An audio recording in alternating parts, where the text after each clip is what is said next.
Allah itu hanya memperhatikan Nabi Muhammad SAW. Maka siapa yang diperhatikan oleh Nabi Muhammad SAW, pasti Allah sayang kepada dia. Maka berdoalah supaya nama kita, wajah kita ada dalam qalbu Nabi Muhammad SAW. Kita ini gak pantas cuma berdoa lah begitu ya. Gimana caranya? Jadikan wajah beliau ada di qalbu kita, nanti akan mantul ke sana. Jadikan akhlak beliau ada dalam diri kita, nanti akan mantul di sana. Jadi meneladani Rasulullah SAW, beliau mengatakan khairul qurun qarni. Sebaik-baik kurun itu jamak dari qarn, itu abad. Qarn itu 100 tahun. Sebaik-baik kurun itu kurun aku hidup. Qarni, kurunku, lalu kurun setelahnya dan kurun setelahnya. Hadis ini riwayat Bukhari dan Muslim. Tapi hadis ini sering disalahfahami. Orang yang benar itu mengembalikan sunnah Nabi ke zaman ini, atau mengembalikan zaman ini seperti zaman Nabi. Yang mana? Kita mengikuti zaman Nabi atau mengikuti sunnah Nabi? Kok jadi cerdas gitu ya? Kita mengikuti zaman Nabi atau ajarannya Nabi sallallahu alaihi wasallam. Ya. Menutup aurat itu syariat. Stylenya terserah, ikutin style yang mana. Baik style orang Indonesia, style orang Arab, itu pilihan masing-masing, senyamannya.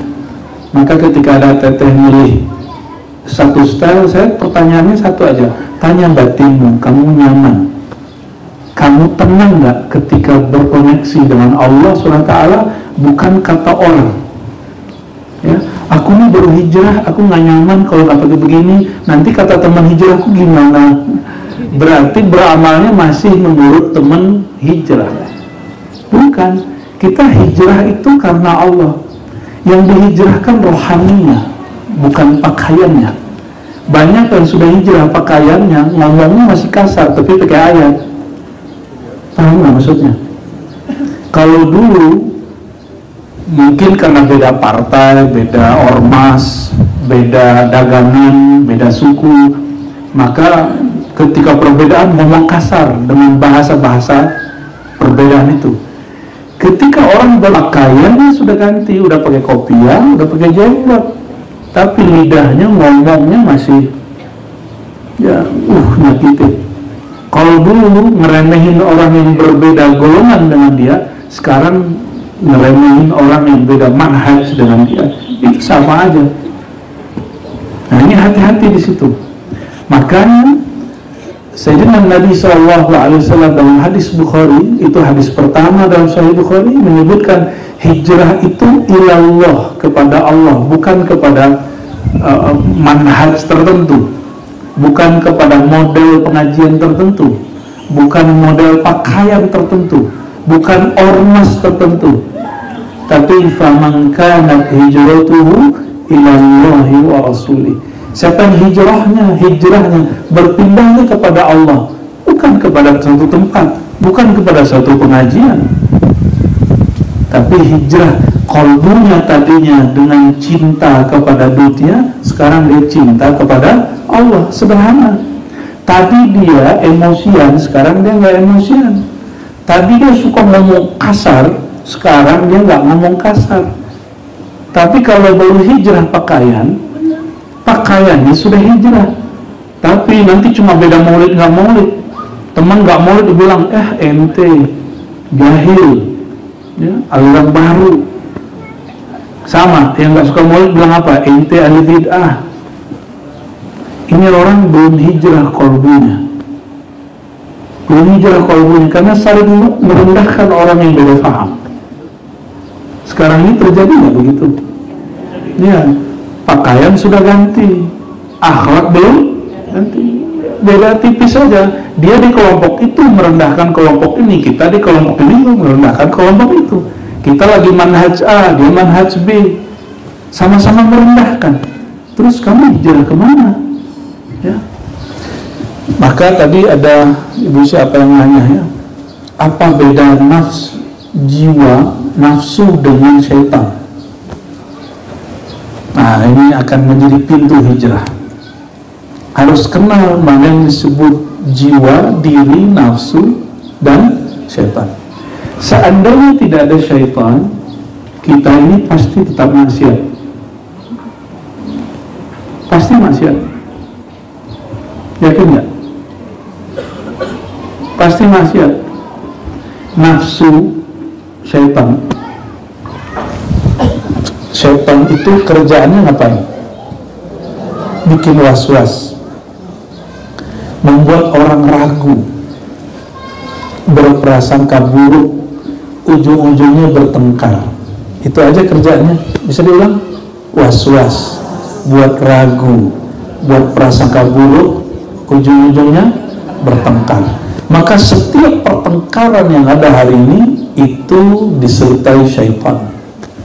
Apakah tengkar offline ataupun tengkar online? Ya, hari ini tengkarnya udah mulai online kan? Canggih benar ya.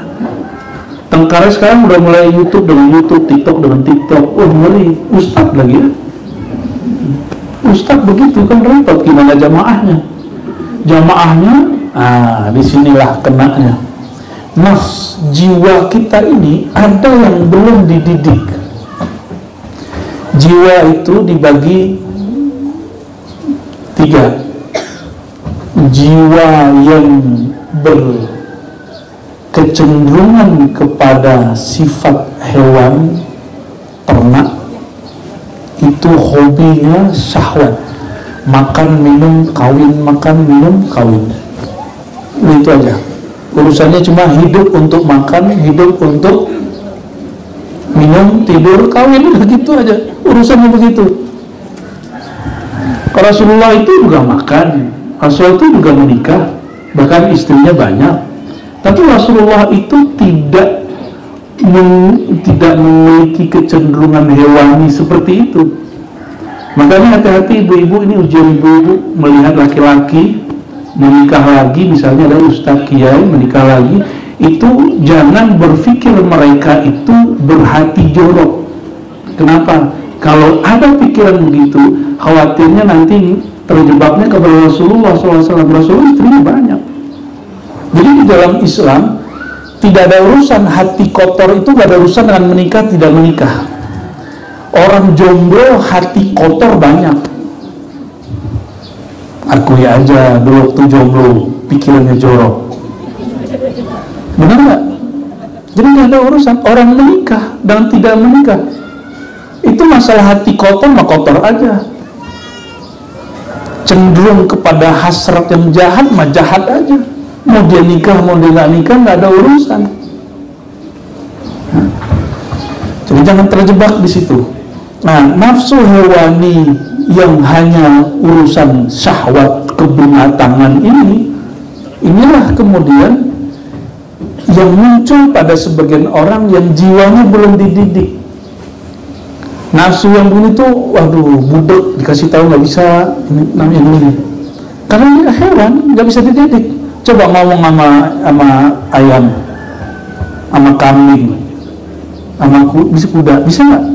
Suruh dia sholat. Dulu ayatnya sholat, kamu dengar nggak gitu?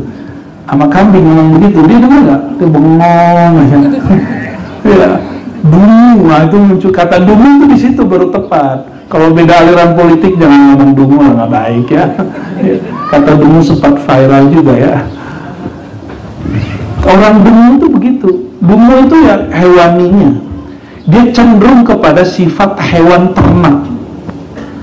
Kerjanya cuma makan, minum, kawin, makan, minum, kawin, beranak, makan, minum, kawin, beranak. Begitu hidup hanya untuk itu. Jadi kalau ditanya isi hatinya, yang penting bisa makan, yang penting bisa minum, yang penting urusannya cuma itu. Kalau sudah menikah, galau urusan, mohon maaf, seksual. Kalau sudah menikah, galau masalah punya anak, gak punya anak. Itu pikiran terus. Lupa kemudian masalah yang lain. Ada urusan lain kita. Urusan lain kita apa? Ada satu karakter lain di dalam diri kita, namanya nafs sibaiyah. Diri, jiwa, nafsu berkarakter buas emosi, gampang tersinggungan, suka buang muka. Coba lihat kalau apa tuh biawak kecil gitu, apa namanya yang ada di kadal. Coba kalau kita ketemu kadal, dia buang muka nggak? Nah, kadal tuh jenis reptil. Maka kata ahlinya nih, orang yang suka buang muka itu disebut orang yang cenderung kepada otak reptilia. Suka gitu nggak? Gitu ya. Aduh, pedas deh kalau digituin sudah. Ya. Ular itu penakut lah aslinya. Ular itu baru menyerang jika dia terganggu. Maka ular itu buang muka, disinggung dikit, maka dia. Nah, jadi kalau ada orang ngomong hati-hati teteh semua. Kalau ada kita ngomong ini, aku kalau disakiti sekali aku balas berkali-kali. Jangan-jangan kamu itu ular. Ya, itu jiwa buas. Singgung dikit balasnya berbukit-bukit, dendamnya berketurunan, bertahun-tahun. Maka orang yang punya karakter cenderung jiwa dia, nafsu dia masih pada jiwa buas, cirinya apa? Pendendam, mudah tersinggung, cuek, sombong. Nah, ada itu dalam diri kita. Sombongnya itu bukan karena sombong pengetahuan, merasa dirinya berkuasa, hebat. Ya. Jadi kalau dicuekin orang ngomong ini, dia nggak tahu siapa gua. Nah, itu orang begitu tuh. Dalamnya bukan manusia, dalamnya masih jiwa yang buas. Ya. Kalau kerja nih kan, yang kerja sama teteh ini kan mungkin ada yang punya pekerjaan, ada yang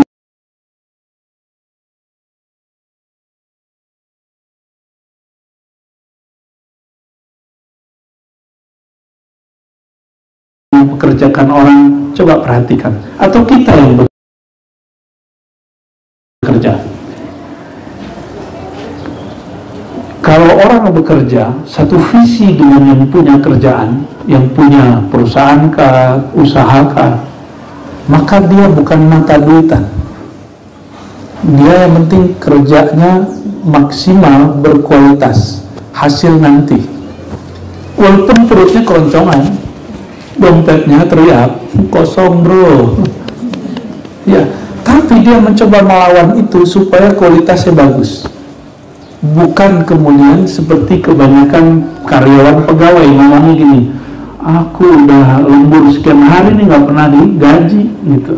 Ada yang ngomong begitu kan? Sering, banyak orang sering ngomong begitu. Itu udah gak satu visi dengan si pemilik. Para si pemilik itu jika ada jam 27 jam sehari, mungkin dia akan bekerja sebanyak itu, berpikir sebanyak itu. Tapi orang karakter hewani yang pertama, nafsu, hidupnya untuk duit, hidupnya untuk makan. Kalau yang kedua, hidupnya untuk gengsi. Hidupnya untuk gengsi. Kena gengsinya emosi. Ya, terganggu egonya, diserang balik. Tapi gengsinya orang yang emosi, yang si Ba'iyah ini nggak terlalu tinggi. Makanya bersahabat dengan preman itu lebih mudah daripada bersahabat sama setan. Karena emosinya preman itu cukup taruh rokok depan aja, rokok ya selesai. Udah bang, biar aneh yang bayarin kan gitu, selesai. Ini orang baik, padahal cuma bayaran kopi doang. Beres itu langsung, samain gaya kita sama dia, selesai. Jadi orang tuh hanya pengen dihargai. Aneh lo ada, aku ada. Kalau orang Sunda yang ngomong kasar gimana? Aing gitu ya. Dia nggak tahu siapa aku kan gitu. Nah, mereka tuh cuma ingin disapa. Jadi orang karakter begini ingin disapa. Nah, kalau di majelis nih, di majelis ada yang nggak disapa, nggak disalamin, nggak disalim, tersinggung. Nah, ini orangnya yang gini nih, ya tersinggungan gitu. terus ingin mendominasi orang. Ada orang-orang begitu karakternya. Coba aja lagi foto ngatur-ngatur. Nah, ini punya bakat itu, punya bakat. Tapi itu kalau dididik bisa jadi leader. Orang ini dididik bisa jadi leader. Yang tadi jiwa yang ke syahwat, hidupnya untuk makan, hidupnya untuk beli, itu kalau dididik dia akan jadi pekerja yang tekun. Tergantung didikannya mana. Dia jadi mata duitan atau dia jadi orang tekun. Kelompok yang kedua tadi, dia jadi orang yang emosi, belagu, ya, atau menjadi leader yang baik. Tapi ada yang ketiga. Yang ketiga ini jiwa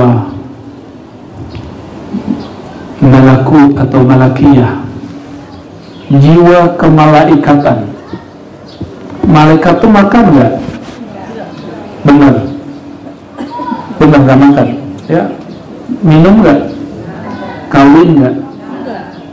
Marah-marah nggak? Ya. Malaikat marah.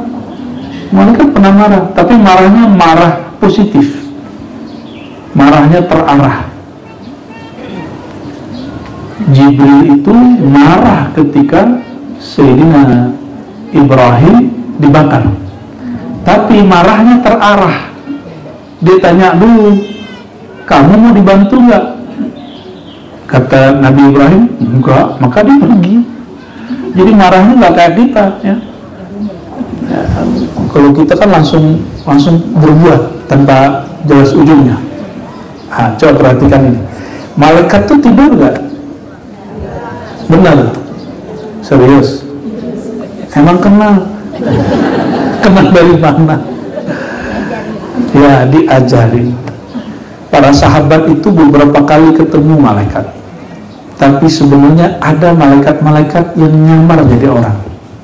Satu kali dalam hadis Bukhari disebutkan ada seseorang laki-laki, dia pergi keluar kota. Jangan bayangin kayak sekarang pakai mobil, pakai Grab, pakai kereta cepat. Ya kan ada kereta cepat sekarang ya, pakai pesawat. Enggak, dia jalan kaki. Sampai di tengah jalan dicegat oleh seseorang misterius. Ditanya, "Hei fulan, hendak kemana engkau?" Apa kata beliau? "Aku hendak ke negeri seberang, ingin bertemu sahabatku." Ditanya, "Sahabat dari mana?" "Dia sepengajian denganku, seiman denganku." "Masa sih?" gitu digituin. "Bukannya anak dia cantik, kamu mau nikahin anaknya kali?" "Oh enggak, aku hanya ingin ini bawa hadiah, ingin memberi hadiah kepadanya." Terus diinterogasi terus sama tuh orang, ditanya-tanya. Loloslah dia. Ternyata betul dia pergi ke negeri seberang hanya untuk mengunjungi saudara seiman. Bukan ingin bisnis, bukan mau kawin, bukan menjadi penguasa, bukan mau jadi raja. Lalu si orang misterius itu mengenalkan diri, kenalkan, "Aku adalah malaikat rahmat." Nyamar jadi orang, cuma nanya doang. Karena malaikat rahmat itu tidak dapat akses membaca isi rohani seseorang. Dia hanya bisa mengakses yang sudah kita buat atau yang baru kita pikirkan. Jadi tersimpan di dalam ruh kita ini, itu malaikat nggak bisa baca. Malaikat nggak bisa baca, hanya Allah yang bisa baca. Nah, orang-orang yang melatih rohaninya menyimpan rahasia-rahasia, itu malaikat aja kecele itu. Itulah rahasia kenapa Nabi Muhammad SAW umurnya pendek secara jasad, tapi rahasia di dalam qalbnya lebih tua dari Jibril alaihissalam. Sayyidina Jibril itu udah jadi pelayan Nabi Muhammad SAW. Di dalam diri kita itu ada sisi malaikat. Maka manusia itu tercipta juga dari nur. Nur itu dia tidak makan, tidak tidur, tidak kawin, tidak bosan. Dia lebih istiqomah daripada yang tadi yang pertama. Apabila seseorang melatih dirinya puasa, melatih dirinya begadang, melatih dirinya zikir tak berhenti, orang-orang ini dia sedang melatih sifat nur malaikat di dalam dirinya. Itu sebabnya ada orang-orang di zaman dahulu sampai sekarang masih ada. Imam Abu Hanifah 40 tahun Isya dan subuhnya 1 kali wudhu. Imam Abu Hasan Asy'ari 30 tahun sholat Isya, sholat subuh 1 kali wudhu. Sufyan Ats-Tsauri 40 tahun. Begitu mereka. Jadi mau sholat subuh nggak perlu wudhu lagi, kalaupun wudhu cuma mentajdid, memperbaharui, tapi wudhunya masih ada. Coba bayangkan orang duduk nggak pengen buang air kecil, nggak kentut, itu mereka kayak gimana merawat badannya? Ternyata siangnya mereka puasa. Orang kalau puasa maka gas di dalam badannya, dalam perutnya nggak banyak. Tapi kalau kita nggak puasa, jam 7 sudah asam lambung. Ini jam segini, taruh jam berapa nih? Jam 11 mau ingat makan langsung asam lambung. Karena asam lambung itu berkait dengan pikiran. Saya nggak tahu kok bisa begitu. Hebatnya Allah membuat koneksi-koneksi. Makanya saudara-saudara kita yang kena gula berlebih karena terlalu manis ya, kemanisan tuh orang sakit gula itu ya, dia lapar dikit langsung asam lambung, benar nggak? Lapar dikit asam lambung, lapar dikit asam lambung. Maka saudara-saudariku, maka Allah, kita harus mulai melatih sisi yang ketiga ini. Sisi yang ketiga ini harus melatih, mulai puasa. Minimal puasa 3 hari sebulan. Sudah mulai belum? Naikin Senin, Kamis ya. Saya pun lagi mau coba latihan lagi ya. Kalau lebih keren lagi, puasa Daud ya, puasa Daud ya. Nabi Daud itu saya nggak bisa membayangin, istrinya 100 tapi dia puasa seling-seling. Lo kapan dia ke istrinya kan? Berarti menikah itu bagi beliau bukan untuk sekedar urusan seksual. Karena dia seorang raja, maka dia punya istri dan punya saudara banyak. Tapi tidak semua ada situ. Cuma emang tradisi raja dari zaman dulu di Tiongkok, raja kaisar itu punya istri 5.000. Rasulullah cuma 9. Kata orang barat, Rasulullah hypersex. Nggak salah itu ya, nggak salah. Saya kalau ceritakan begini ya, orang Cina tersinggung, padahal ada orang Cina yang jahat juga sama saya waktu itu ya. Jadi kita pakai baju koko, padahal baju koko mah dari dia juga kan, koko pakai baju koko. Saya terbang dulu ke daerah Sumatera, samping saya ada bapak-bapak udah 60-an. Ternyata dia agamanya agama sebelah lah ya. Dia nanya, kamu Islam ya? Karena muka masih culun kali ya, 2013 kan masih tirus belum begini mukanya. Kamu Islam ya? Oh iya Pak. Nabimu kok banyak? Gitu.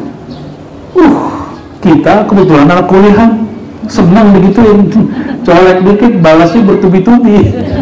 Nafsu si bayi ya. Saya tanya, Bapak agamanya apa? Kok nanya begitu? Ya, sinis amat sih gitu. Ya, semua akan bangun ini, oke. Bapak udah baca belum kitab suci yang Bapak baca, yang diyakini itu? Oh sudah, saya udah khatam berkali-kali. Beneran. Kita tanya gitu, besar terus. Tahu nggak Nabi Solomon, Nabi David? Oh tahu, itu Nabi kami. Itu Nabi Bapak Solomon, anak David.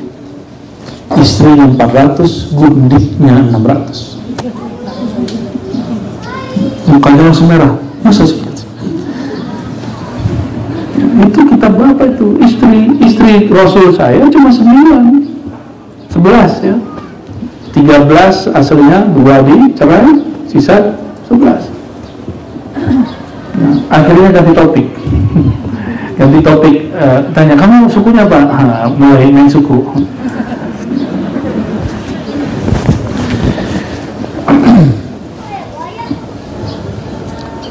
Jadi yang mesti kita latih tiga-tiga ini. Jadi melatih jiwa yang hobinya urusan syahwat itu puasa. Puasa itu ada yang secara harfiah, puasa makan, puasa mutih, itu puasa harfiah. Puasa bukan bahasa Arab, bahasa Arabnya saum. Mau mengarabisasi, ayo ngomong bahasa Arab kita seharian. Ya, ada yang bilang nggak boleh kata puasa, puasa kan bahasa orang Hindu. Enggak, bedakan bahasa dengan Hindu, bedakan Arab dengan Islam, bedakan Ibrani, bahasa Ibrani dengan Yahudi, Suryani dengan agama Nasrani, itu beda. Ini bahasa, bahasa itu nggak ada agamanya. Bahasa itu milik Allah Subhanahu wa Ta'ala. Bahasa Sanskerta itu kebanyakan dipakai di mana? Di mana? Cuma dua, Indonesia dan India. Ya, bahasa Sanskerta. Hurufnya huruf bukan Hanacaraka, yang ada di candi-candi itu namanya huruf Palawa. Nama hurufnya apa? Aksara Palawa. Bedakan aksara dengan bahasa. Bahasa Indonesia bisa ditulis pakai pegon nggak? Pegon? Bukan pego, bukan. Bisa ditulis pakai aksara Arab nggak? Rumah, ro, waw, mim, ha. Bisa pakai Latin? R-U-M-A-H. Itu aksara-aksara lain dengan bahasa. Oke?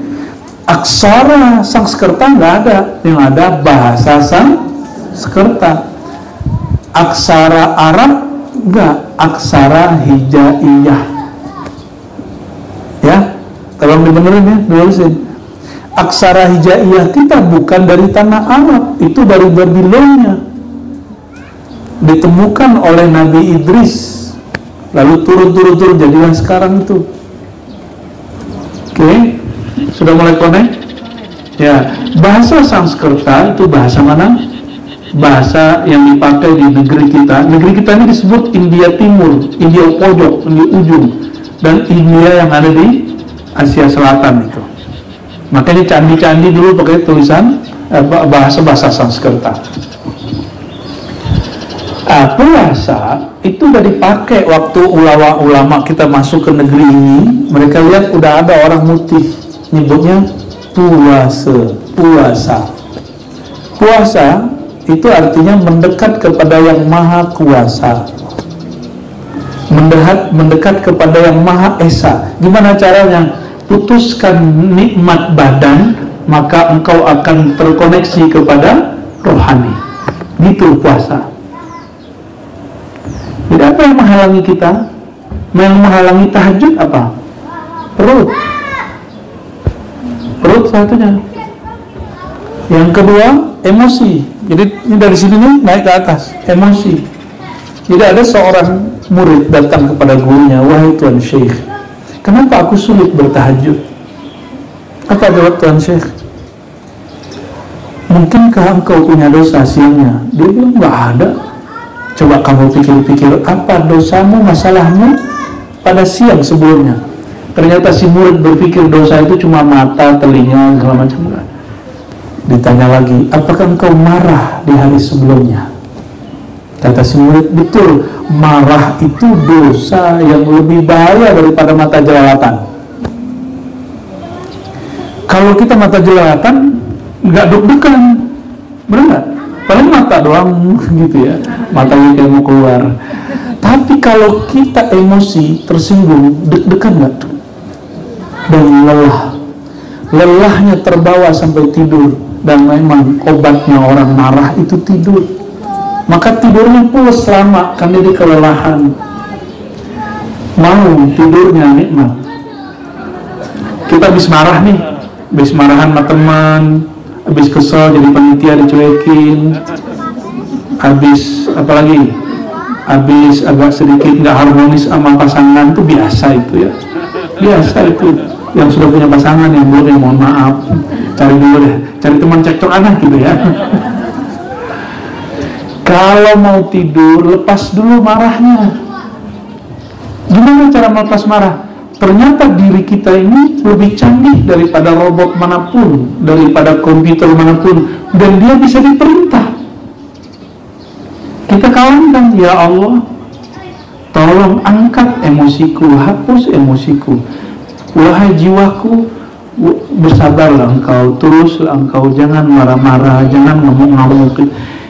Itu kalau kita kalam kan ikut. Karena raja yang di dalam ini bernama hati. Hati itu boleh merintah. Nah, maka kalau tadi 3, ada yang keempat. Keempat itu tidak masuk bagian jiwa, tapi dia yang merajai jiwa. Namanya kolbu. Kolbu ini dibuka lagi, ada namanya fuad. Fuad dibuka lagi, ada namanya lub. Lub dibuka, ada namanya ruh, sir dan ruh ya. Jadi sampai 5. Kolbu ini dialah yang mampu memerintah siapa? Nafsu pertama, sebutannya apa tadi? Nafsu syahwat, hewan, ternak. Yang kedua, nafsu emosi. Yang ketiga, nafs malaikat. Oke. Nih contoh, kan tadi teori aja tuh. Yang mampu memerintahkan nafsu itu siapa? Kolbu. Coba malam tadi aku niat puasa esok hari. Itu perutnya demo nggak pagi ini? Ada yang puasa hari ini, pagi ini? Ini hari Senin kan? Pasti ada yang puasa. Saya husnujon. Husnujon saya. Yang puasa karena dia niat malam tadi sampai jam sekarang belum asam lambung, belum demo. Sedangkan saya yang nggak niat puasa jam 7 udah nunggu-nunggu teman-teman ngajak sarapan. Ini mana nih bocah-bocah nih kok nggak ngajak sarapan? Keluar datang WA-nya. Ya. Itu jam 7. Kenapa? Karena saya tidak memerintah di dalam hati sebelum terbit fajar. Masih ingat nggak yang sudah berniat bulan puasa kemarin nih, kalau nggak puasa Senin Kamis, bulan puasa kemarin, kalau niat malamnya pasti nggak kelaparan esoknya, benar nggak? Siapa yang berniat itu? Nafsu, jiwa, setan, atau kolbu? Kolbu. Maka si kolbu itu jelas dia itulah raja. Jadi kita ini sudah praktek ilmu tasawuf dari dulu. Udah nggak dari kecil nggak? Niat itu ilmu tasawuf. Jadi kalau hari ini orang mengatakan tasawuf itu dari Buddha, dari Kristen, dari ilmu kebatinan, ya kita senyum aja, nggak usah balas. Kenapa? Dia mempraktekkan itu dari dulu tanpa disadarinya.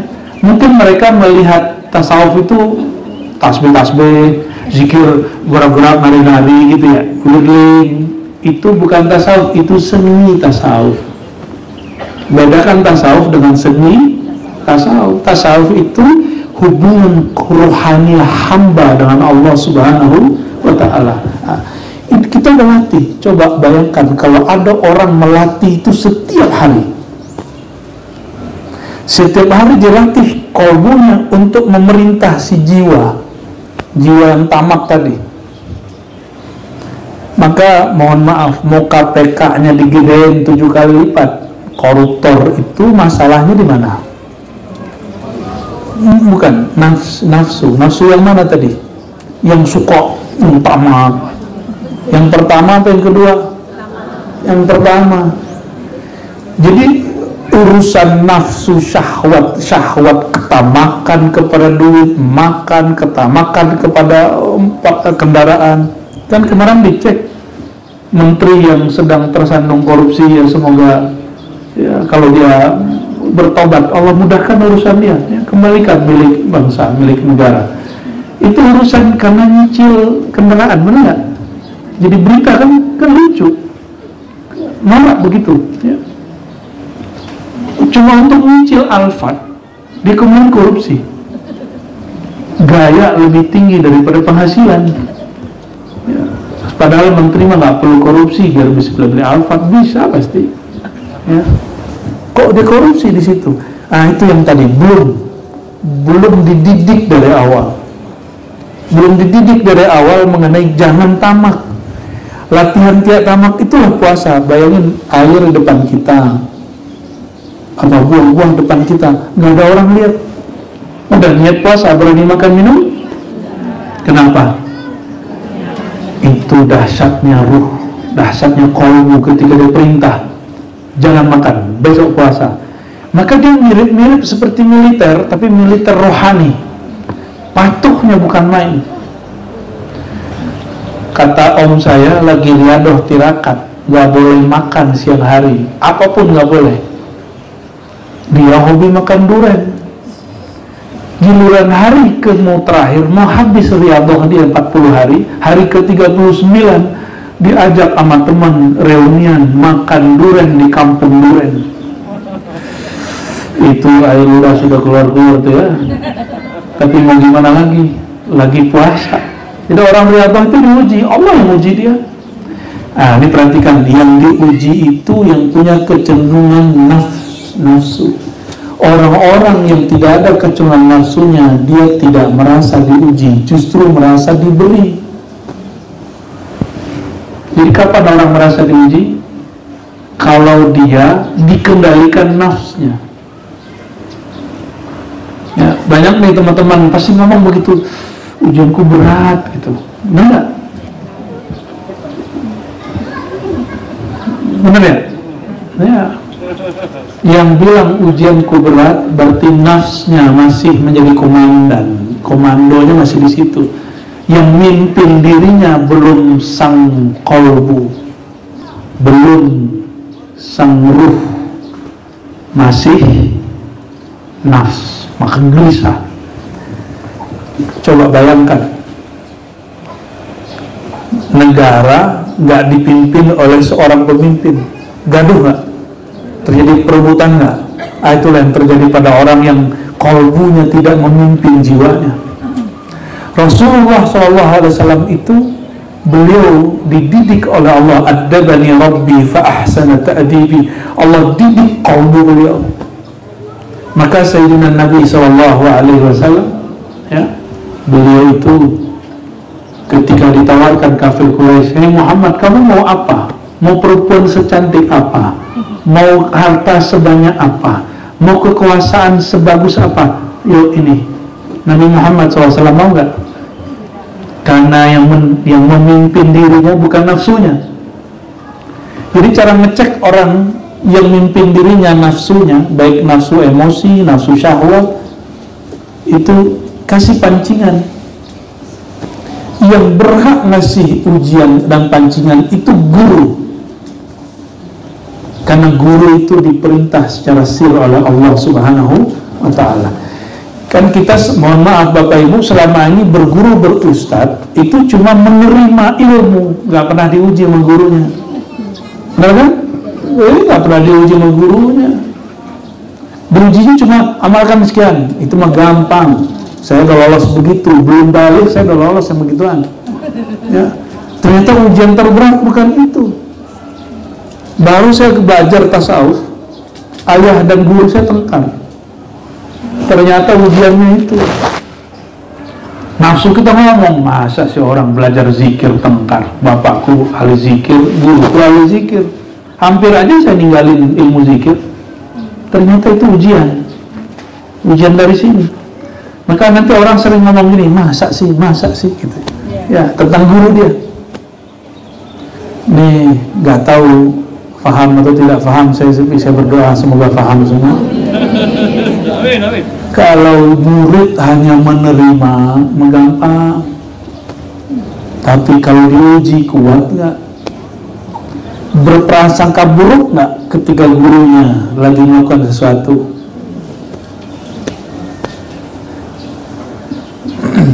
Adalah seseorang datang ke rumah majelis, ya, bukan teteh, bukan.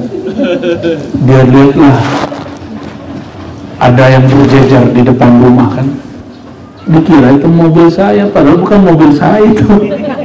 Apa katanya orang, aduh abu yang lagi diuji.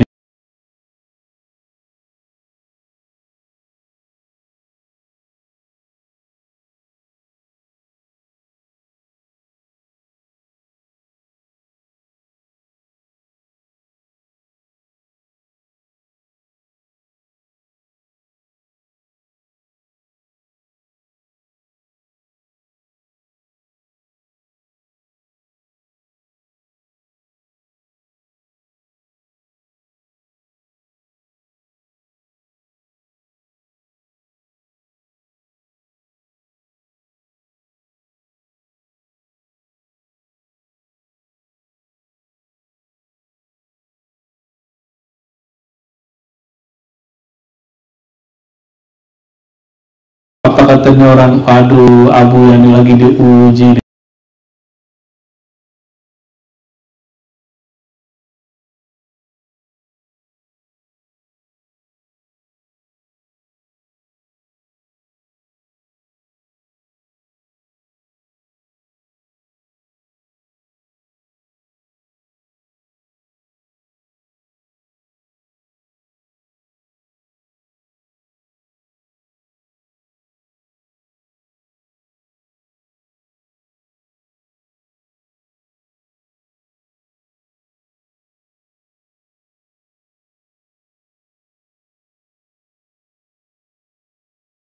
Sayang kepada orang yang bersyukur sama sayangnya dengan orang yang bersabar.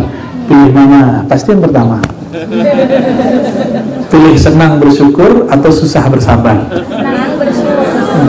Tapi orang yang suka mengeluh tidak akan pernah bersyukur walaupun pemberian banyak.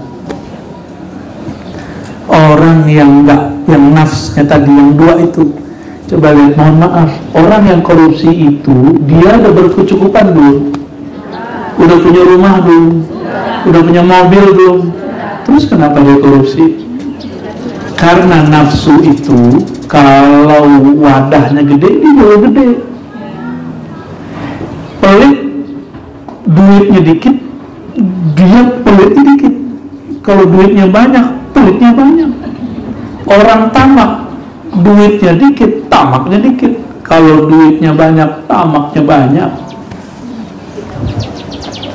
Saya ngobrol lah dengan mantan pimpinan polisi militer TNI, ya. Apa temuan Bapak itu? Pak Jenderal, temuannya apa? Saya mau belajar juga soalnya, kan kita nggak ngerti juga yang begituan. Kok ada anggota berkasus? Kasusnya rata-rata ya ngambil yang bukan haknya. Apa jawaban beliau? Gaya hidup. Gaya hidup. Maka teteh-teteh yang punya suami yang sedang bekerja, kasih tahu ke suaminya, yang penting sama aku. Ya, style mah nomor 2 gitu. Ngomongnya doang. Kuat maka agak. Ya, itu semua ya. Yang penting makan aku bersyukur. Gak usah makan yang aneh-aneh, gak usah bawa haram masuk ke rumah. Ngomong begitu sama suaminya, tapi jangan ceramahin suaminya. Ya, Mas, yang penting masuk ke rumah semuanya halal.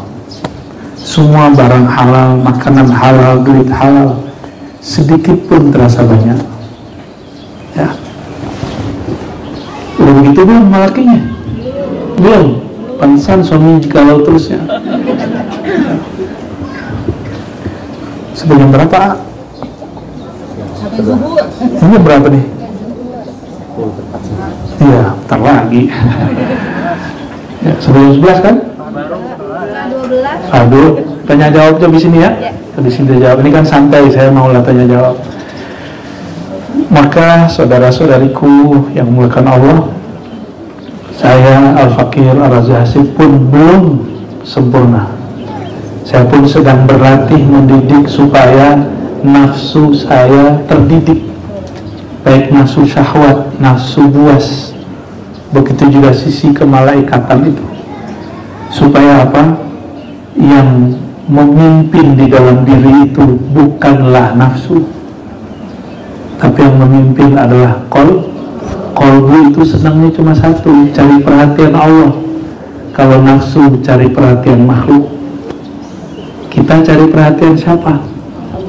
Ya, maka nggak usah cari viral, ingin terkenal, mendekatlah kepada Allah yang maha terkenal. Ya, sebut-sebutlah hamba yang paling terkenal, Sayyidina Muhammad Sallallahu Alaihi Wasallam. Jadi kalau lagi pengajian, lagi haji, umroh, lagi ziarah, ya mestinya bukan karena pengen disebut, bukti hijrah nih, gitu. Bukan karena ingin disebut orang-orang berhijrah, tapi karena ingin diterima di sisi Allah Subhanahu wa Ta'ala. Ya, mulai berlatih memandang diri, di saat itu Allah pandang diri kita.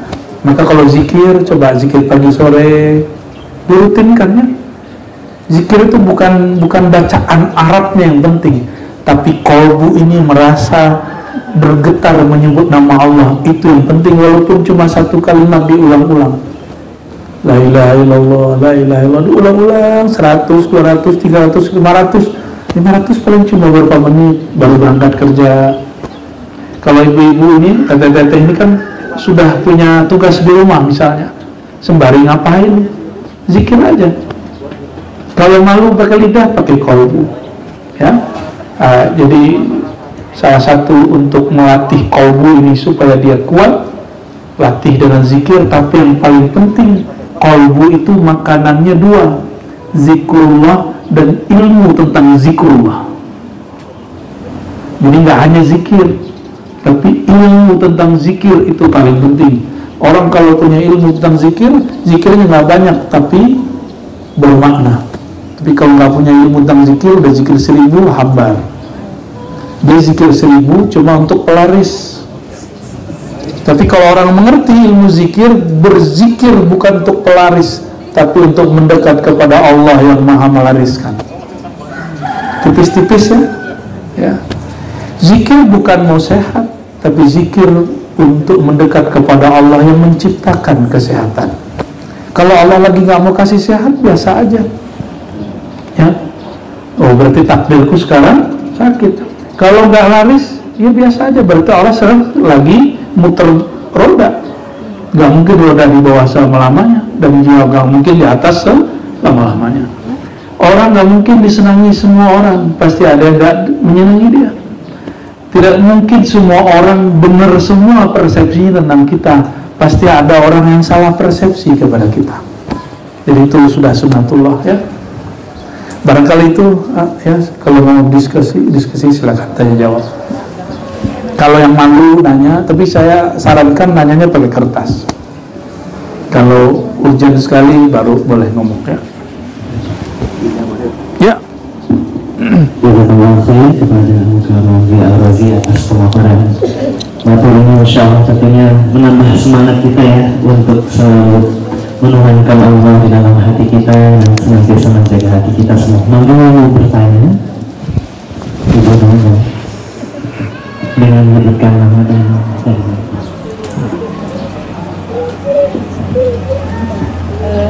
Assalamualaikum warahmatullahi wabarakatuh. Assalamualaikum warahmatullahi wabarakatuh. Saya sangat bersyukur karena doa saya telah terkabulkan oleh Allah Subhanahu wa Ta'ala.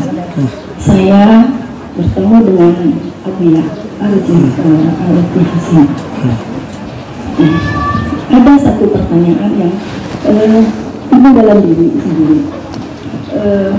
Banyak doa atau sholawat yang meminta supaya kita itu mimpi bertemu dengan Rasulullah SAW.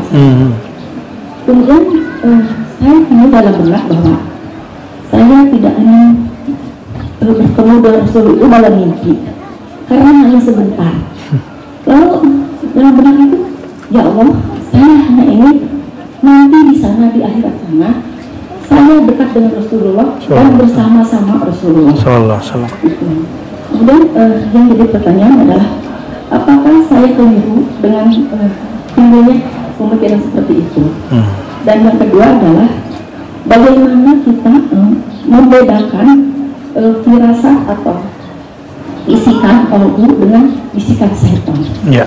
Begitu sementara ini. Wassalamualaikum warahmatullahi wabarakatuh. Teh siapa? Bu Yusi. Bu Yusi, oke. Bu Yusi, pertanyaannya dua, banyak juga ya. Yang pertama tadi, bolehkah kita tidak mengharapkan mimpi ketemu Rasul karena sebentar, tapi berharap bersama Rasulullah SAW? Itu benar, Bu. Itu yang benar. Dan orang yang ingin bersama Rasulullah SAW, dia pasti dari sekarang mempelajari tentang Rasulullah SAW dan menirukan akhlaknya Rasulullah SAW.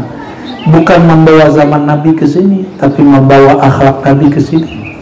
Kalau zaman berubah nggak? Dulu Nabi pakai onta, sekarang kita pakai sepeda motor, pakai mobil. Apa yang beda? Cuma zamannya, akhlaknya nggak boleh beda. Apakah Nabi naik onta sombong? Maka kita naik kereta, naik sepeda, naik mobil nggak boleh sombong. Sama, ya. Nabi berpakaian bagus nggak dari dulu? Tapi Nabi nggak pakai albis, karena albis belum ada. Bid'ah. Ya. Nabi SAW suka pakai baju-baju dari luar negeri atau baju-baju yang ditenun. Jadi Nabi itu gamis orang Arab sekarang kan jarang yang ada. Kalau gamis kesukaan Rasulullah SAW itu yang ada motifnya. Ya, coba buka deh Sahih Bukhari bab pakaian. Nanti ketemu. Ya, ini bukan lagi endorse apa ini. Itu asli ya. Mungkin apa keindahan itu, keindahan nur Nabi itu ada pada diri mereka yang punya seni di bidang itu ya. Alhamdulillah. Nabi itu betul-betul sangat menghargai dirinya dengan style yang pas, tapi tidak mengikuti lifestyle yang di luar dirinya. Maka Nabi Muhammad SAW walaupun menurut saya sangat mewah, tapi sesuai dengan ukuran dirinya. Padahal Nabi itu kalau mau lebih bisa lebih, tetap saja boleh bersahaja. Ya, maka disebutkan di dalam hadis, Nabi itu tidak pernah menolak undangan orang-orang yang miskin. Nabi itu selalu memberi perhatian, memberikan bantuan kepada orang-orang yang tidak berpunya, orang-orang yang nggak disapa. Bayangkan di masjid perempuan hitam legam dari Habasyah suka nyapu masjid, gak diperhatiin sama sahabat-sahabat yang cakep-cakep itu. Ketika mereka kehilangan, udah 3 hari Nabi nanya, mana itu si yang nyapu-nyapu masjid? Nabi nggak sebut perempuan hitam, tidak. Lalu para sahabat bilang, meninggal beberapa hari yang lalu wahai Rasulullah, lalu kami langsung kubur di malam hari karena khawatir menyusahkan engkau. Jadi mereka nggak mau ngerepotin Nabi, lalu dikubur malam itu juga. Apa kata Nabi? Tunjukkan aku kuburannya, aku ingin sholat di sana. Maka Nabi sholatkan di situ, sholat jenazah qadha. Jadi kita kalau belum sempat nyolatin orang, keluarga dekat, teman dekat, meninggal, udah dikubur, datang ke kuburannya, kita sholat jenazah di situ. Itu boleh, dan itu sunnah Nabi Sallallahu Alaihi Wasallam. Amal yang gak dianggap orang, tapi ternyata diperhatiin Nabi Muhammad SAW. Maka saya titip Bu Yusi, ya, Bu Yusi, coba buat amal yang Nabi pasti perhatikan, walaupun manusia gak perhatiin. Karena kita sedang cari perhatian Rasulullah Sallallahu Alaihi Wasallam. Ya. Itu yang dilakukan Umar. Sayyidina Umar keluar malam-malam, dia lihat mana anak-anak yang masih kelaparan, maka dia antarin buah, dia antarin kurma, dia antarin gandum. Habis itu dia pergi, diketuk-ketuk pergi. Pas dibuka, mereka sujud syukur melihat ada yang nganter. Jadi Sayyidina Umar hanya ngambil perhatian itu, karena Sayyidina Umar itu mengatakan, aku ini banyak dosa, aku pernah menyakiti hati Rasulullah SAW, maka belum menebusnya dengan semua amal yang dia bisa. Kita ini udah berkali-kali mengecewakan Rasulullah SAW, dan tapi kita nggak ada yang mau menebusnya dengan penuh hati. Sayyidina Umar pernah menyinggung Rasulullah SAW sekali seumur hidupnya. Habis itu beliau puasa setiap hari dan tahajud tiap malam, nggak tidur malam hari 40 hari. Lalu meninggal Rasulullah SAW, dia kemudian bagi hartanya semua. Gak ada yang kayak Rasulullah SAW mendidik sahabat dan berhasil. Ya. Jadi coba buat amalan yang dirutinkan terus. Ya. Yang kita cari perhatiannya perhatian Rasulullah SAW. Allah itu hanya memperhatikan Nabi Muhammad SAW. Maka siapa yang diperhatikan oleh Nabi Muhammad SAW, pasti Allah sayang kepada dia. Maka berdoalah supaya nama kita, wajah kita ada dalam qalbu Nabi Muhammad SAW. Kita ini gak pantas cuma berdoa lah begitu. Ya, gimana caranya? Jadikan wajah beliau ada di qalbu kita, nanti akan mantul ke sana. Jadikan akhlak beliau ada dalam diri kita, nanti akan mantul di sana. Jadi gak usah minta aneh-aneh, ya Rasulullah ingatlah aku, enggak. Wahai Rasulullah, ya, terimalah aku jadi umatmu, izinkan aku mengamalkan sifat-sifatmu. Mulai hari ini coba, Rasulullah itu orangnya dermawan, tidak mudah tersinggung, coba amalkan itu, dua itu aja. Dermawan, tidak mudah tersinggung, mudah. Kalau udah nggak mudah tersinggung, berarti dia mudah memaafkan nggak? Mudah memaafkan. Mungkin di antara kita ini ada yang gampang marah. Kalau gampang marah, ayo cepat gampang memaafkan. Ya. Yang repot nih, sulit gampang marah, sulit baliknya. Ya. Tapi itu manusia. Ya, semoga Allah memaafkan kita semua. Gitu ya. Wallahu a'lam bishawab. Yang kedua tadi apa? Assalamualaikum. Enggak, pertanyaan keduanya tadi. Oke, baik. Membedakan firasat dengan waswas syaitan. Membedakannya satu aja gampang. Al-birru ma itma'annat ilaihil qalb. Kebaikan firasat dari Allah, dari malaikat yang membuat hati tenang. Sedangkan keburukan itu yang membuat jiwa gelisah, hati gelisah. Jadi nanti ditanya di hatinya. Kalau belum tahu cara nanyanya, sholat 2 rakaat baru zikir sebentar, tanya, ya Allah, beri aku tanda ini baik atau tidak. Itu namanya sholat istikharah, benar nggak? Sholat istikharah itu ajaib. Sholat istikharah itu pegangannya wali-wali Allah. Nggak tahu cara ngomong sama Allah kan? Sholat istikharah nanti dikasih Allah satu sir. Kalau kekasih Allah, para nabi-nabi Allah, para wali-wali Allah, mereka nggak perlu sholat sunat istikharah. Mereka qalbunya selalu sholat. Jadi kalau sholat fisik itu untuk menyempurnakan syariatnya, tapi batinnya bisa langsung. Maka ada namanya istikharah qalbiyah. Istikharah hanya qalbu, tapi yang lengkap istikharah syariah pakai sholat 2 rakaat. Ya, jadi kalau untuk membedakan bingung pakai sholat. Yang keluar pertama setelah berzikir, setelah sholat, itulah dia. Jadi yang cenderungnya kemana, itu yang dari Allah. Yang kedua, kata 2, kata 3 bukan dari Allah. Ya, walaupun itu baik. Ini contoh. Ini teteh-teteh ini, ibu-ibu, kakak-kakak semua ketika mau beramal, misalnya aku pengen zikir nih. Lagi zikir, pengen baca Quran, itu yang kedua. Lagi baca Quran, pengen sholat, itu yang ketiga. Kata kedua dan ketiga itu dari malaikat, tapi bisa juga dari syaitan. Yang pertama itu yang diambil, aku mau berzikir aja. Ya, paham cara makainya? Jadi ada nih pengen tahajud gitu. Pas lagi ingin tahajud dari tempat wudhu ke tempat sholat, tiba-tiba kepikiran, ini jam pengajian online nih, pengajian dulu nggak, tunggu dulu, sholat dulu baru ikut pengajian. Sholatnya dulu, kenapa? Ikuti kata yang pertama, nanti kolbunya akan terlatih tuh. Gitu ya caranya. Sama yang jomblo, masih ada yang jomblo, ketika hendak dipertemukan dengan calonnya, ya, bingung nih, laku keras berarti ya. Calonnya ada 2 atau 3 gitu. Maka tanyalah kepada Allah yang menitipkan rasa cinta dalam kalbu, yang menurunkan sakinah ke dalam kalbu. Nanti yang pertama muncul dalam zikir kita, bukan yang kedua, bukan yang ketiga. Ya, itu caranya. Wallahu a'lam bishawab. Tapi syaratnya satu, hilangkan persepsi nafs tadi. Gimana caranya? Coba lihat doa istikharah. Ya Allah, jika dia baik bagiku, dekatkan. Jika dia buruk menurutmu,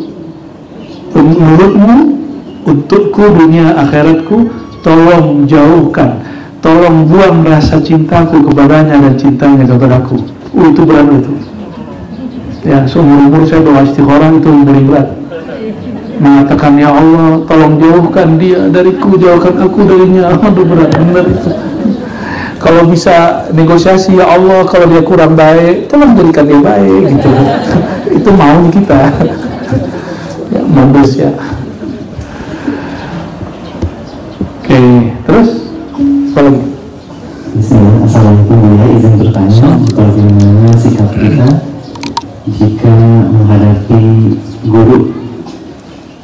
Dan seperti apa yang dia sampaikan, kadang-kadang sebagai murid kita sering mempertanyakan kenapa kok guru kita bersikap seperti itu.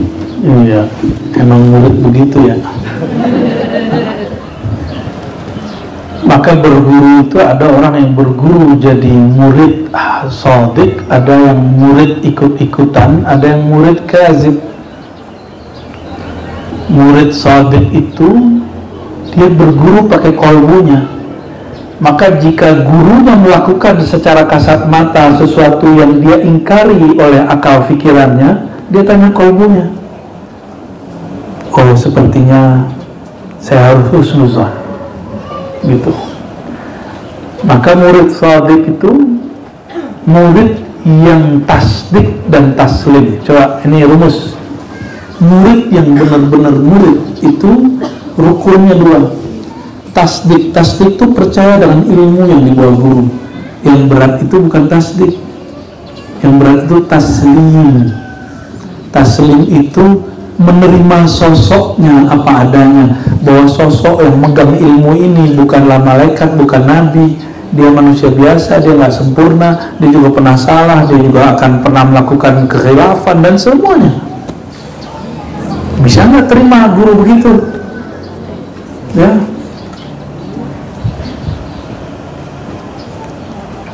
Kuat nggak? Kalau saya nih ahli kitab, dengar guru saya salah baca bahasa Arab, itu bagi saya masalah. Itu kalau pakai nafsu pikiran. Tapi apakah wali Allah itu syaratnya bisa baca kitab? Ada nggak ketentuannya di Al-Quran begitu? Ya, masa wali baca Qurannya nggak benar gitu? Ada pernah seorang ahli ma'rifat diundang ke suatu negeri, terus baca ayatnya salah, ngamuk-ngamuklah ulama situ. Apa kata si ulama?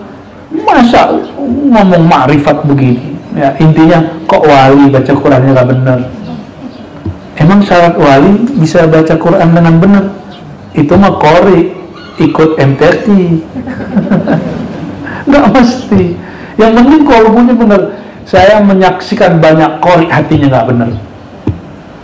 Tanya aja sama qori-qori yang sudah tobat, bener. Ya. Kalau dia kalah dia ngomong ini, itu jurinya culas. Yang juara itu dia main belakang, dia nepotisme. Telinganya dari kecil udah biasa dengar begitu. Kan saya qori juga. Saya dulu ikut juga tuh ya, belajar baca Quran dengan Mbak Yati, Mbak Nawa, Mas Hijaz, Pak Nahawan. Nggak nyambung ya. Tahu nggak irama-irama tuh namanya gitu, Mbak Yati, Mbak Nawa ya. Baik. Jadi kalau ini pertanyaannya yang mana nih? Mas yang tadi ya? Ada yang baru lagi? Ya, oke. Assalamualaikum Bu ya, ini kayaknya hati sama istri Bu ya. Saya dan suami LDRan, katanya sudah berapa kali dia selingkuh dan perempuannya bukan satu. Saya capek Ustaz, apa yang harus saya lakukan mengingat anak saya 3 masih kecil dan saya tidak bekerja. Ya Rob, laki-laki itu ini berat nih, mungkin teteh sulit terima ya. Laki-laki itu kata guru saya dulu, Syekh Taufik, jika berjalan dengan perempuan, kita harus husnuzon, itu istri dia, bukan selingkuh.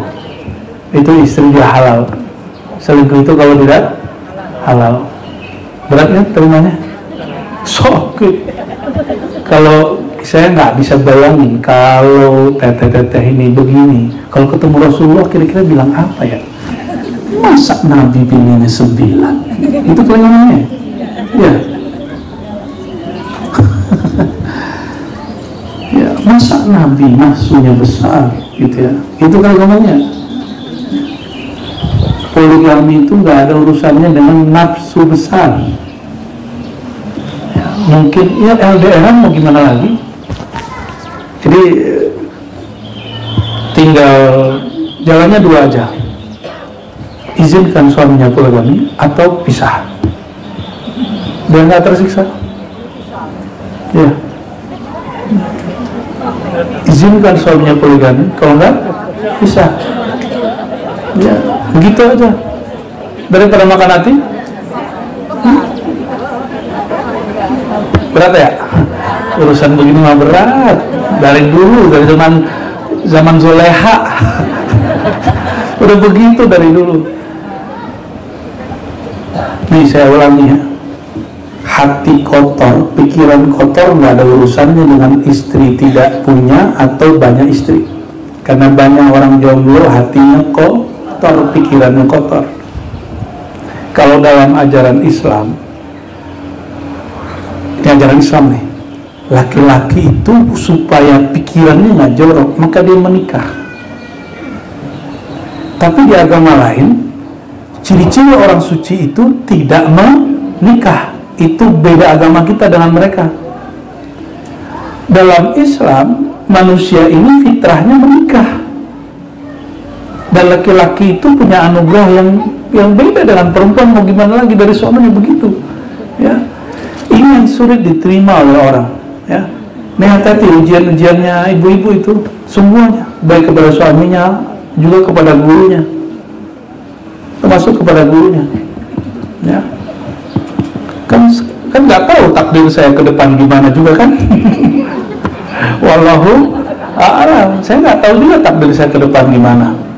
Seandainya saya beristri 2 masih ngaji, mas saya nggak.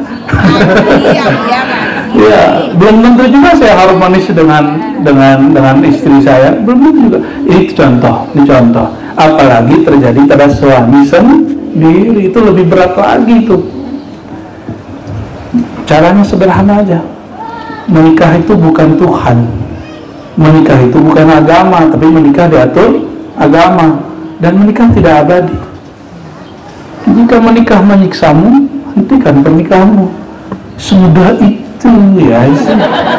Katanya pengen curhat, katanya sedih ya kan? Pengen menghentikan kesedihannya, jangan bersihkan bagian ujungnya, bersih dari pangkalnya.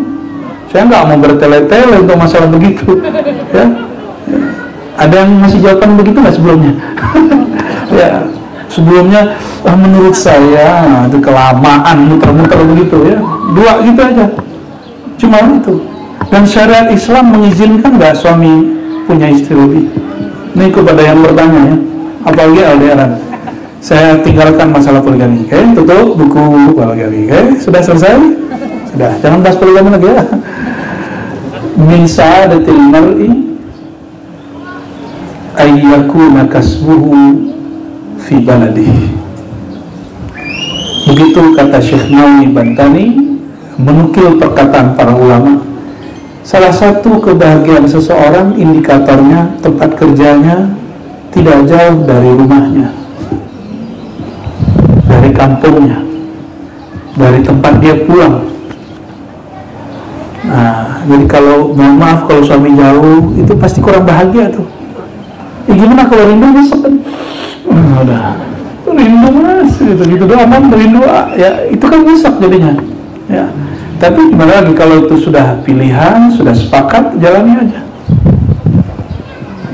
Jangan kemudian berpikir kalau kamu begitu, aku juga bisa begitu. Nah, itu setan yang ngomong begitu. Ya, emang perempuan boleh begitu? Dalam syariat Islam perempuan boleh begitu, boleh punya suami lebih. Poliandri boleh. Kalau ada itu syarat syaitan gitu ya. Aduh, bahas begini mah ya nyelekit. Mohon maaf kepada yang bertanya ya. Semoga Allah kuatkan, Allah kasih jalan keluar. Siapa tahu setelah ini suaminya punya kerjaan tidak jauh dari rumahnya. Amin ya rabbal alamin. Itu mah yang enaknya ya. Oke. Ini mirip dengan sifat orang Sunda nih Ustaz. Kalau yang tidak memimpin jiwanya, apakah sama dengan mempunyai rasa tidak enakan kepada orang lain, dan bagaimana menyikapi rasa tersebut? Beda ya. Nggak enakan itu ada 2. Nggak enakan ngikutin kata orang, atau nggak enakan ngikutin kata hati. Ini bukan egois-egoisan, bukan. Kita bicara kata hati, bukan kata ego. Kita misal gini, nggak enakan nih sama orang, kan gitu ya. Itu namanya ingin menghargai orang. Kalau itu nggak ada masalahnya dengan hati, itu bagus. Berarti ingin menghargai orang. Ada sebuah hadis, al-muslimu man salim al-muslimuna min lisanihi wa yadihi. Seorang muslim yang sempurna itu yang orang lain selamat dari dia. Itu kita kena jaga hati orang, maka kita tidak menyinggung dia. Itu kan maksud gak enak kan? Kalau itu bagus, itu berarti kolbunya sudah baik. Tapi ada yang satu lagi, nggak enakan nih, nanti kata orang apa? Kalau aku nggak begini, ntar kata orang gimana? Gitu, ada gitu nggak? Itu orang riya. Itu orang riya. Kalau yang kedua ini, itu syirik khafi. Itu syirik yang tersembunyi di dalam diri, dan itu menjadi potensi orang mati su'ul khatimah. Karena dia berbuat hanya untuk menyenangkan, mencari ridha orang. Maka berkalamlah Imam Mutailah Sekandari, ya, menjahil murid, ciri-ciri murid yang jahil. Apa ciri-ciri jamaah yang jahil, yang bodoh, ya? Kata Ibnu Tailah, dia tinggalkan keyakinan dalam dirinya, lalu dia ikuti kata orang. Kalau itu yang dimaksud nggak enakan, maka ini syirik khafi. Paham? Bisa? Ya, mulai dari sekarang berlatih kuatkan kolbunya, maka mesti punya ilmu sehingga ketika berbuat beda dengan selera orang di luar, hati kita tetap nyaman. Karena yang menuntun memimpin itu adalah rohani. Ya. Ada lagi? Terakhir ya.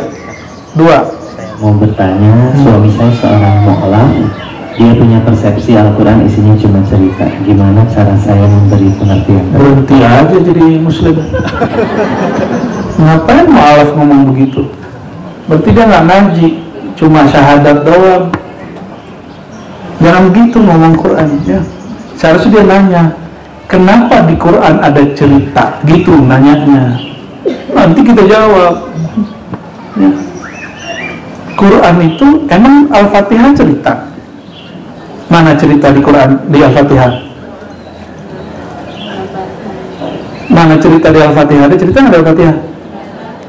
Al-Quran itu mencakup banyak hal, ya. Kata Allah, kami daratna, kami jadikan fi hadzal Quran, di dalam Quran itu min kulli mathal, dari semua perumpamaan cabang ilmu ada di situ, termasuk ilmu apa kalau sekarang namanya story apa? Yang bercerita itu story. Oh gitu. Kenapa nggak pakai bahasa Indonesia aja sih? Berkisah gitu. Gitu ya. Story.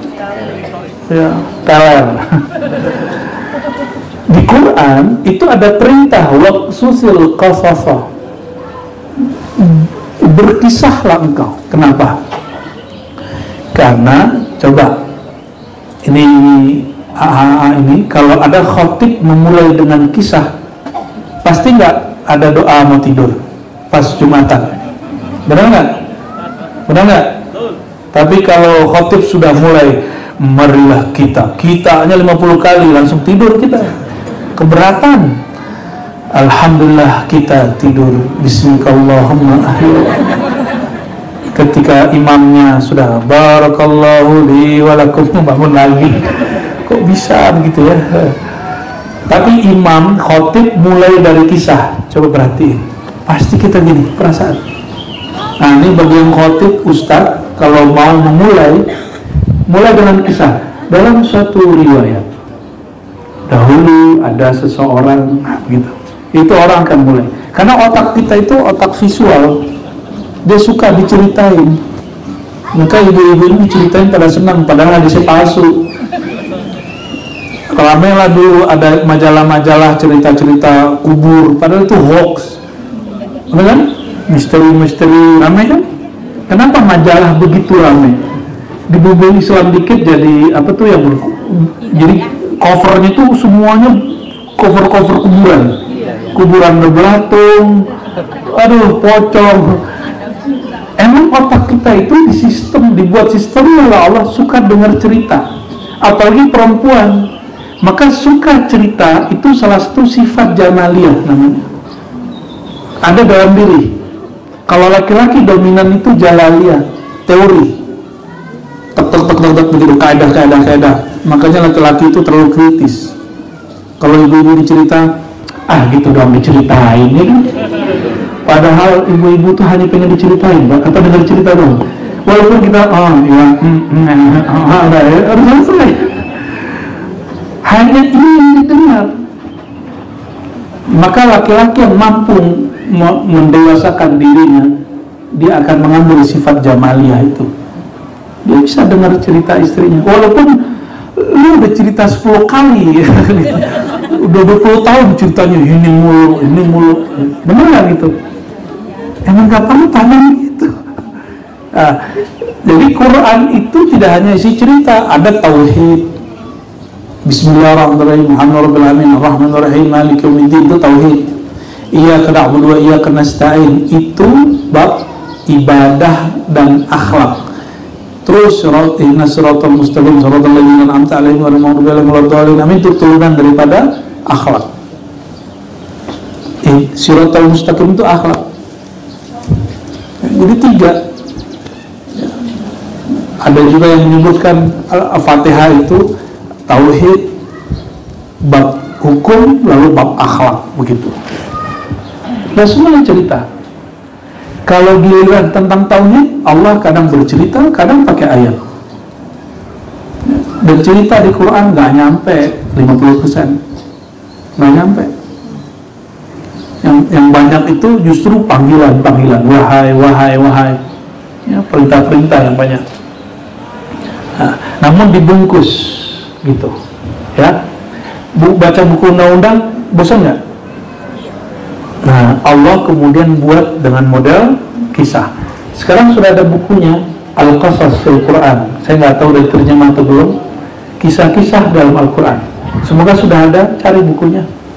Dan ini sharing kepada ibu-ibu yang punya anak. Saya waktu kecil besar dengan itu. Saya dibesarkan dengan buku kisah-kisah Quran, dan tiap kali sore kita minta guru ngaji menceritakan isi Quran. Cerita nabi-nabi, cerita malaikat-malaikat. Coba, waktu kecil senang nggak begitu? Namun saya mengkhatamkan buku-buku kisah itu. Buku cerita nabi ada 3 jilid, cerita Sayyidina Ali, Khalidul Walid, Sayyidina Umar. Itu buku-buku kita kolek dari dulu. Dan mohon maaf, negara Indonesia, saya dulu maling buku, bukan maling, minjam buku ke SD, terus nggak balik-balik.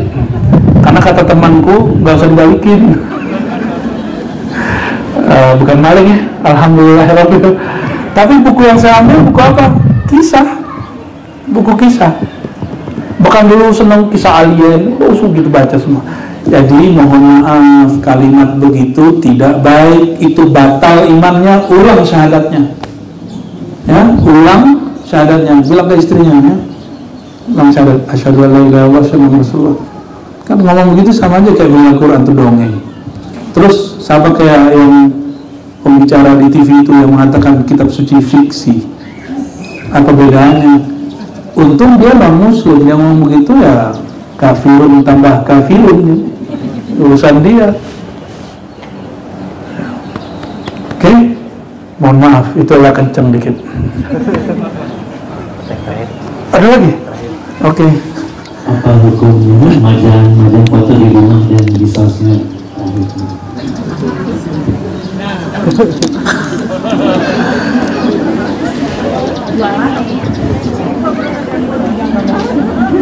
Pertanyaannya masih pertanyaan hukum ya? Oke, ya.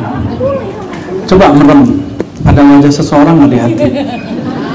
Merem serius, 1, 2, 3, merem. Sebentar aja, 1, 2, 3. Ada wajah seseorang di hati? Oke, ada? Kenapa di? Bukan, coba merem lagi. Wajah orang tua, kelihatan? Wajah kekasih, jangan wajah saya. Oke, satu lagi, merem. Wajah orang yang paling ngeselin. Oh, kelihatan? Kelihatan. Oke. Ada yang canggih, nggak perlu merem, kelihatan. Allahumma sholli ala Muhammad. Oke. Di dalam diri kita itu ada file, dia menyimpan wajah-wajah orang.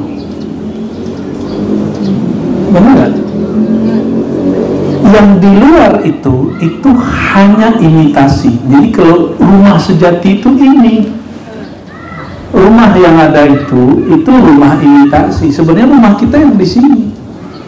Maka orang nggak nyaman di sini, rumahnya gede, nggak ada rasanya. Orang nggak ingat Allah di kolbunya, datang ke Mekah tetap aja inginnya oleh-oleh sama pasang status. Insya Allah, tabarakallah, lagi di depan Ka'bah, ya Allah, semoga nyaleknya lawas. Amin. Udah aminin dulu. Benar nggak? Orang kalau hatinya di sini nggak connect sama Allah, dibawa ke Mekah sama nggak? Sama. Tapi orang di sini kolbunya bersama Allah, nyampe ke Mekah, tambah kuat ya. Jadi rumah-rumah ini itu hanyalah rumah tubuh, sedangkan rumah jiwa dan ruh ini di dalam ini. Dan kita nyimpen orang-orang yang kita cinta, yang kita kagumi, kita suka, kita nyimpen semua itu, termasuk yang kita keselin. Hebatnya manusia itu. Dan file ini nggak habis-habisnya sampai mati. Itu nggak perlu ditambah, di upgrade, nggak perlu ada chip masukin gitu, nggak perlu. Ya, handphone tuh kalah. Ya, nggak ada hangnya. Ini kalau hang tapi stres. Itu stres bukan karena gambar itu, tapi karena ada nilai di gambar itu yang bikin kacau dia. Jadi kalau ingat wajah orang itu, digelisah. Nah, gelisah ini berarti ada story di belakang gambar itu. Kenapa seseorang suka menyimpan gambar di rumah? Karena ada story di gambar itu, benar nggak? Ya. Bedanya laki-laki dan perempuan. Laki-laki nyimpan gambar di hatinya. Kalau perempuan nyimpan gambar di handphonenya, sama dipajang-pajang tuh ya. Itu aja sih bedanya. Ya. Makanya kalau laki-laki, ya saya mohon maaf, di rumah itu nggak banyak gambar. Tapi dulu istri seneng, sekarang dia ngikut saya. Gak banyak gambar, jadi betul-betul polos, rumah itu polos ya, hitam putih, cat warna putih, udah gitu doang. Paling-paling ada kitab, paling-paling bisa nambah di sini kaligrafi, itu pun kalau mau nambah. Bolehkah secara hukum Islam? Ini tadi secara spiritual, ya, secara spiritual saya jelaskan rasionalisasinya. Secara hukum, ulama kita tidak sepakat tentang hukum gambar dan foto. Namun saya kalau fatwa tidak merujuk ke ulama Saudi, saya merujuknya ke ulama Azhar, karena Al-Azhar sudah lebih tua dan lebih pakar menurut kami, hemat kami. Bukan berarti Saudi nggak keren, tapi fatwa Saudi banyak nggak relevan. Di Saudi nggak boleh nyalek loh, nggak boleh ibu ngajian begini ketemu cowok, nggak boleh, mesti ketat, ini campur-campur laki-laki ini nggak boleh. Di sini boleh, ya, karena fatwa dia sesuai dengan daerah dia. Di sana kenapa nggak ada partai politik? Orang yang bikin partai politik itu diharamkan, demo diharamkan. Di Indonesia demo dipelihara, benar nggak? Di sana nggak boleh nyalek, kalau nyalek berarti orang gila, karena nggak ada partai politik. Nggak ada, ya. Maka mereka mengharamkan demokrasi untuk menjaga kerajaan Saudi yang pakai monarki. Fatwa itu nggak relevan di sini. Jadi kalau ada teman kita bawa bilang demokrasi haram, lah kita tanya balik, yang kamu mau apa? Kayak Saudi monarki, nggak khilafah. Khilafah yang mana? Khilafah Abu Bakar, Umar, Utsman, Ali itu beda-beda. Umayyah ada beda lagi, Abbasiyah dan Umayyah ada beda lagi, Turki Utsmani ada beda lagi.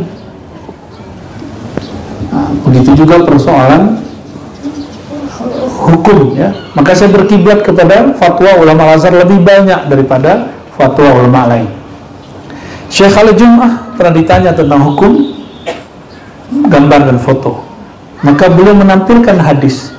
Yang hadis itu pernah saya ajarkan dulu, namanya kitab Sunan Nasai, bahwa yang dilarang itu suratun tu'bad. Jadi malaikat gak masuk ke dalam rumah yang ada surah. Surah itu bisa berarti gambar, pahatan, patung, apapun bentuknya, tu'bad, yang disembah. Kalau ada foto, ada ada ukiran atau patung gajah, disembah nggak di rumah?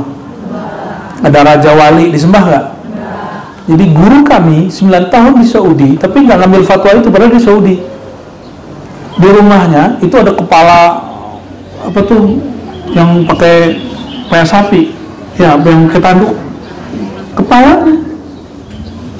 Terus foto-foto, belum hobi foto lagi pakai baju astronot, foto lagi nyampe di mana, itu kopiah haji, bajunya astronot, lucu nggak? Tapi begitulah beliau uniknya, berarti visinya tinggi. Itu guru kami buat begitu. Artinya apa? Orang ulama yang kuliah di Saudi pun belum tentu ikut Saudi. Nah, ini guru saya nggak usah sebut namanya, beliau sudah wafat ya.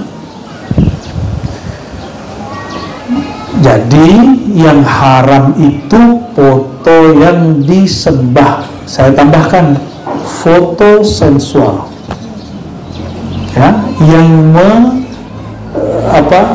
mengumbar syahwat, yang membuka aurat yang tidak pantas dilihat ya, yang nggak pantas dilihat. Maka ulama kita masih membagi, misalnya kalau ada foto gambar cuma rambut gimana, itu mereka ada fatwa lagi, tapi saya nggak ikut itu.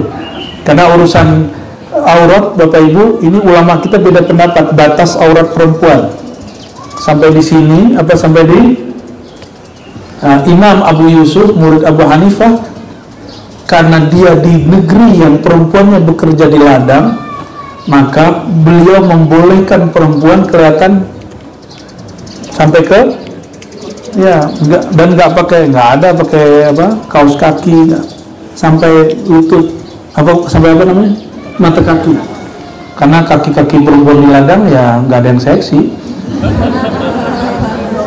ya. Kalau teteh-teteh ini jangan, bahaya, soalnya nggak ada yang masuk lumpur gitu, mata kita yang kena lumpur kalau ngeliat.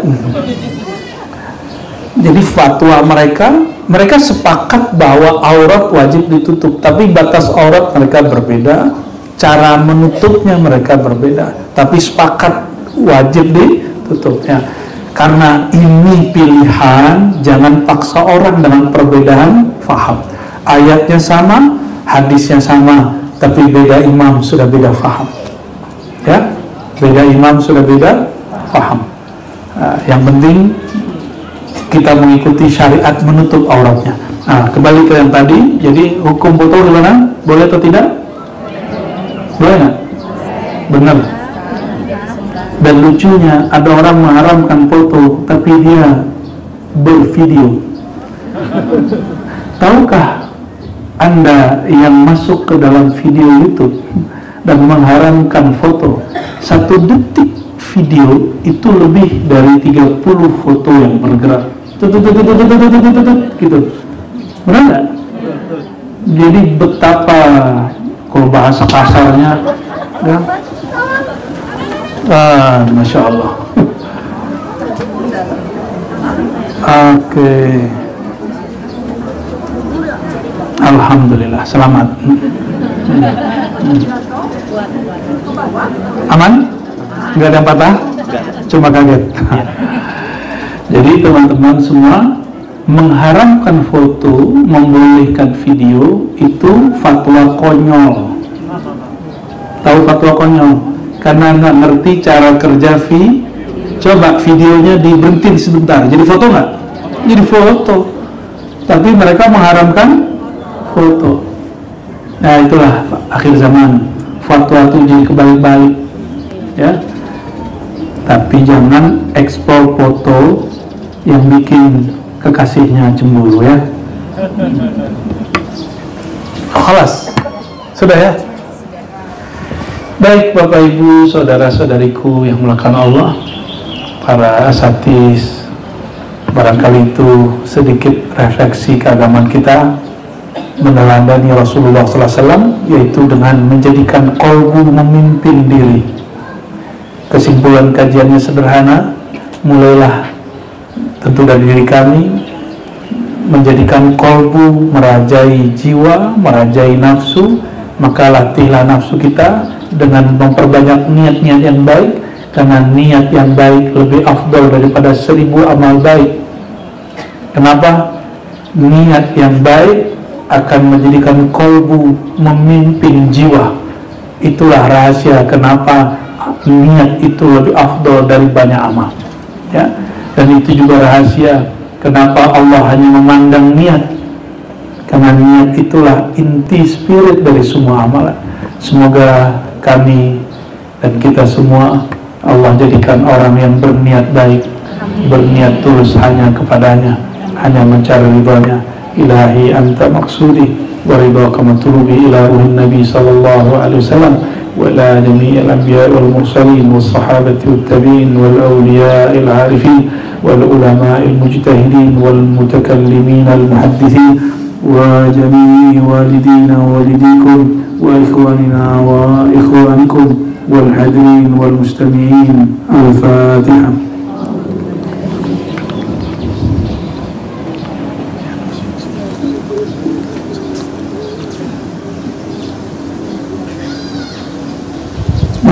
الشيطان الرجيم. بسم الله الرحمن الرحيم.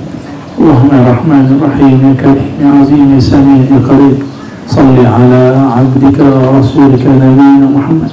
Ya Allah yang maha penyayang, yang maha pengasih, sampaikanlah, limpahkanlah kasih sayang Engkau yang sangat sempurna kepada ruhaniah baginda Nabi Muhammad SAW, sehingga melimpah juga rahmat yang Kau turunkan kepada beliau, kepada kami. Allahumma ya Allah, balligh salamana wa tahiyyatana ila ruhi Nabi sallallahu alaihi wasallam. Ya Allah, izinkan salam kami sampai ke hadirat Nabi Muhammad sallallahu alaihi wasallam, dan izinkan ya Allah salawat kami, salam kami dijawab oleh beliau. Allahumma ya Allah, nawwir qulubana ya nur bi nuri mahabbati. Ya Allah yang memiliki cahaya, terangilah kalbu kami dengan nur cinta Engkau, cinta Rasul Engkau. Allahumma ya muqallibal qulub, tsabbit qulubana ala dinika wa ta'atik, wa a'inna ala zikrika wa syukrika wa husni ibadatik. Ya Allah, hati kami selalu berubah-ubah, pendirian kami kadang tidak istiqamah. Ya Allah, kadang iman kami, amal kami naik turun, namun Engkau tidak pernah berubah. Ya Allah, Engkau tidak tambah kaya, tambah kuat dengan sholat kami, juga tidak menjadi lemah dengan durhakanya kami.